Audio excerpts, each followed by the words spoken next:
Okay, everybody, I was asked to do a little refresher on graphing a circle function. Okay, so let's get going. Here we go. So here we have a typical circle, guys, that's in its standard form. And the way to graph this one is really quite simple.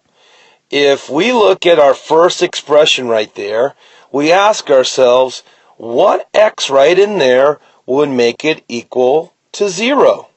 Well, -1 plus 1 is 0, right? Then we're going to look right inside the y expression and ask ourselves the same question. What y plus 4 would equal 0? And we should realize that's -4. If we put our x and y's together, guys, we just found the center of our circle. It's really that simple. Whatever makes them 0 is going to be the center of the circle. Okay? Now we need one more thing called the radius. Well, at the end of the expression, notice we do have that 4 right there. And what you have to remember, guys, is that 4 is really the radius squared. So how do I find the radius if I know the square of it? I take the square root of 4, and r is simply 2. So now I know the radius and center. All I have to do is graph my points. So I'm just going to go to -1, -4,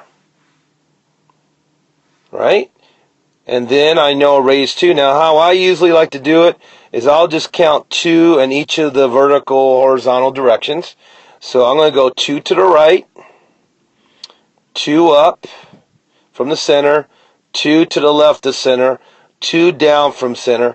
And if I connect those points with a decent arc, I will get a decent looking circle with radius 2. And so that's how you graph a circle, guys. You need to make sure it's in standard form. Solve for what makes it equal 0. Know that the number on the right side of equals is your radius squared. Okay? So pause the video if you need to. Now let's do one really that I really love to do, just because what is helping you remember is how to complete the square. So what is step 1 here, guys, is we're going to organize this mess here. I'm going to put my x's together. So I got x squared minus 2x. I'm going to leave a little space, put a plus. Now I'm going to put my y's together. Y squared plus 8y. Again, I'm going to leave another space. Now I'm going to go ahead and put my equals down here, guys. I'm going to go at an angle, okay? So I have equals. And what I'm going to do is -8 both sides. By minusing 8 both sides, I will get a -8 over here on the right side of equals.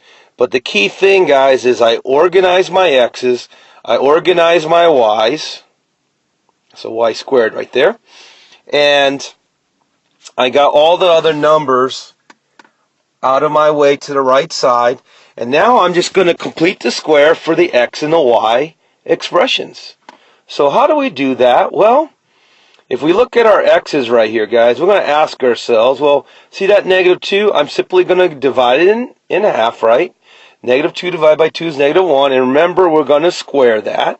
So -1 squared means I add 1 there, and then I have to add 1 to the right, guys, to make sure it stays balanced. Okay, now we're going to do the same thing with the y.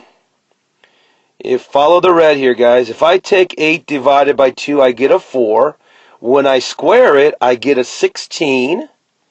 So I add 16 there, and then, of course, add 16 to the right side as well. Okay, now let's see what happens here. What we have right here, guys, for the x's is a perfect square. By adding that 1, you see, I now have x minus 1 squared, not plus 1, x minus 1 squared, okay?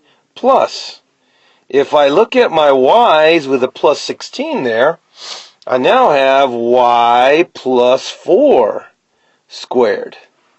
Okay? And then finally, if I add together all my numbers, 16, 17 minus 8 equals 9. Notice right here, guys, I now have the standard form for a circle, just like I had in this original problem 8. So now all I have to do is finish it up. What minus 1 is 0? Well, that, of course, is 1. What plus 4 is 0 is negative 4. That, again, is my center. Notice my 9 right there, remember, is r squared.